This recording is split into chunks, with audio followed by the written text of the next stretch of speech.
जय गौ माता, जय ठाकुरजी, धनराज प्राकृतिक फार्म, नारायणभाई वसरा, गुजरात, રાજકોટ, ઉપલેટા।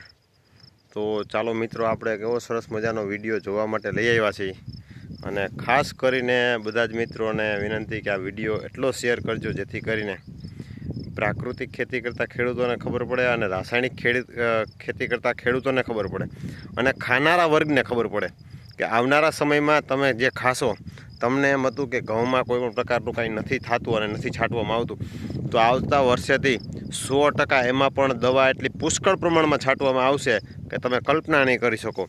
તો આપણે એક એવા ઘઉંના પ્લોટમાં ઊભા છે જેમાં ઈયળો આવી ગઈ હતી અને એના કારણે થઈને ઘઉંમાં અત્યારે આ પાકમાં કાંઈ છે નહીં, પાક સંપૂર્ણપણે નિષ્ફળ જાય એવી પરિસ્થિતિમાં, એટલે નિષ્ફળ જ છે એમ માની લ્યો। અને આવતા વર્ષે એટલે કે આવનારા સમયમાં હવે જે ઘઉં વાવશે એમાં પણ પુષ્કળ પ્રમાણની આ લોકો દવા છાંટશે તો જ આનો પાક થશે ઘઉંનો, નહીંતર નહીં થાય। એ 100% એમ કહું તો પણ ચાલે। તો આ વિડીયો ખાસ બને એટલો શેર કરજો। તો તમે જોઈ શકતા હશો કે આમાં જો હું તમને નીચેથી બતાવવાનો પ્રયત્ન કરું,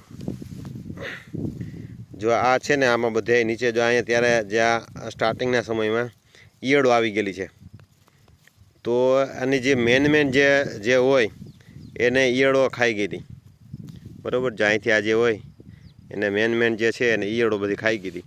અને આ ઘઉં અત્યારે થૂલીએ છે તો કાચા દાણા તો આમાં હોવા જ જોઈએ, પણ તેમ છતાં આમાં જે છે એ ડુંડીમાં પણ દાણા છે નહીં, જો આ થૂલી તો છે આમાં, બરાબર।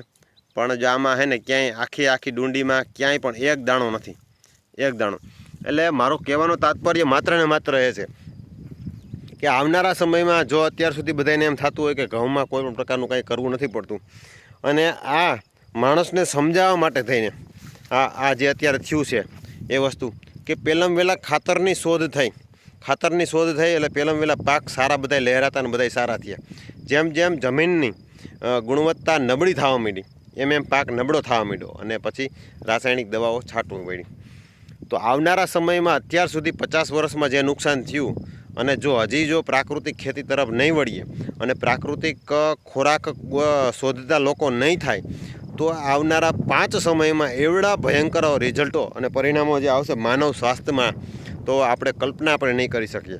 તો મારો કહેવાનો તાત્પર્ય એટલો જ છે કે આ વિડીયો જેટલો બને એટલો શેર કરજો જેથી કરીને જે રાસાયણિક ખેતી કરે છે એ લોકોને પણ ખબર પડે અને જે પ્રાકૃતિક ખેતી કરે છે તો એ ખેડૂતો એની પોતાની ખેતી પદ્ધતિને છે ચોંટી રહીએ। કેમ કે પ્રાકૃતિક ખેતીના જે પ્લોટ છે એમાં આ વર્ષે કાંઈ જે આવ્યું નથી, એ મારા જોવામાં આવ્યું, કેમ કે મારા ખુદના ખેતરમાં કાંઈ આપણે છે નહીં, મારા ખેતરથી એક ખેતરવા જ ઉપર છે અને સ્વાભાવિક છે આવું હોય એટલે ખેડૂતો પોતે વિડીયો બનાવે તો એમ કે ના ભાઈ અમારું ટૂંકમાં હું ભાઈ નહીં કમેન્ટ કરું, એટલે ખાસ કરીને આ બતાવવું એ વસ્તુ જરૂરી છે।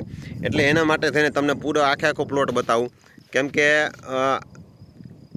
જે આ છે એ તમે જોઈ શકતા હશો, કેમ કે આમાં આખા પ્લોટમાં એક પણ જગ્યાએ આમાં હાર્વેસ્ટર મૂકે તો હાર્વેસ્ટરના પૈસા નથી નીકળે, અને કમ્પ્લીટપણે આખો પ્લોટ ફેલ જ છે। રોટાવેટર ન મારવાની આળસ છે એટલી જ વાત છે, રોટાવેટર મારવું જ પડે એમ છે, ખેડ કરવી જ પડે એમ છે, સિવાય કાંઈ એમાં થાય એમ છે।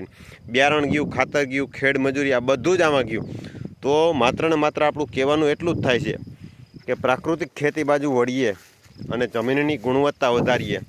આપણે દેશી કહેવત છે કે જેના જણનારીમાં જોડ હોય તો સુયાણીનું કંઈ કામ નથી, એવી જ રીતે જમીન તંદુરસ્ત હશે તો રોગ ગમે એટલા પ્રકારના આવશે, કેમ કે આપણે કુદરતની સાયકલને વીખી છે।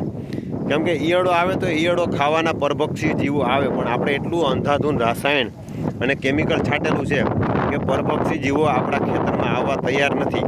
અને તમે જોવો તો કેટલી હદે આજે બગલા ખલાસ થઈ ગયા છે, વયા ખલાસ થઈ ગયા, કાબરું ખલાસ થઈ ગઈ, એવા તો અસંખ્ય પ્રકારના જીવો છે જે આવા ઈયળોને જે ઉપદ્રવ થતો એને બધાને કુદરતી બેલેન્સ સાથે ખાવામાં સક્ષમ હતા, એને બધા જને આપણે નષ્ટ કરી નાખ્યા। આખા ખેતરનો તમને વ્યૂ તમને બતાવવાનો પ્રયત્ન કરું, આમાં ક્યાંય પણ એક મણેક દાણો પણ નથી થાય, એક મણેક દાણો। એટલે આવા આજુબાજુમાં 4 પ્લોટ છે આવા। તો એટલે આપણે આ એક પહેલાં ખેતરનો જ વ્યૂ લીધું છે। જો તમારી ઈચ્છા હશે ને જો તમે કોમેન્ટ કરશો તો હું બીજા ખેતરના પણ જો વિડીયો લઈશ, કેમ કે આજુબાજુમાં જ છે। તો મારો કહેવાનો તાત્પર્ય માત્ર ને માત્ર એટલો છે રાસાયણ છોડી અને પ્રાકૃતિક ખેતી બાજુ વળીએ અને આપણી જમીનની ગુણવત્તા વધારીએ એ પ્રયત્નો સાથે આપણે આપણા પરિવારને સ્વસ્થ અને સારો ખોરાક ખવડાવીએ આપણા આજુબાજુમાં, અને આપણે પાસેથી જે પણ કસ્ટમરો લેતા હોય એને પણ સ્વસ્થ અને સારો ખોરાક ખવડાવવાના પ્રયત્નો કરીએ. તો આવા નવા પ્રયાસો સાથે જોડાયેલા રહેજો અને આવા નવા વિડીયો મૂકતા રહે અને મૂકીશ, અને જેથી કરીને પ્રાકૃતિક ખેતી બાજુ ખેડૂતોને વળે અને ખબર પડે કે પ્રાકૃતિક ખેતીમાં શું ફાયદો છે. કેમ કે જમીનની ગુણવત્તા વધશે તો જ હવે પાક વૃદ્ધિ અને બધું થશે અને કુદરતી બેલેન્સ જળવાય. તો વર્ષો પહેલાં ખાતર જ આવ્યું હતું. ખાતર ધરાર બધા ખેડૂતો પાસે નાખ્યું હતું. એમ ધીમે ધીમે આદત છૂટી ગઈ અને પશુધન આપણાથી વિમુખ થઈ ગયું. આપણે પશુધનને હાવ રાખવાનું બંધ કરી દીધું. આપણે થેલી ઉપર નિર્ભર થઈ ગયા. તો આ થેલીના પરિણામો તમે અત્યારે જોઈ શકતા હશો. વર્ષની કેવડી નુકસાની. એક તો ભાવ ન મળે, એક બાજુ ખેતીમાં નુકસાની, મૂંઘાપાડા બિયારણ, ખાતરો અને આ બધું જ નાખી અને ક્યાંક ને ક્યાંક આપણે નુકસાની ભોગવવા માટે તૈયાર થઈ ગયા છીએ. તો ચાલો નવા વિડીયો સાથે મળશું, અને તમારો શું અભિપ્રાય છે એ તમે કહેજો. અને તમારા વિસ્તારમાં જો આવું કોઈ હોય તો પણ તમે સર્વે કરજો અને જરૂર કોમેન્ટ કરજો.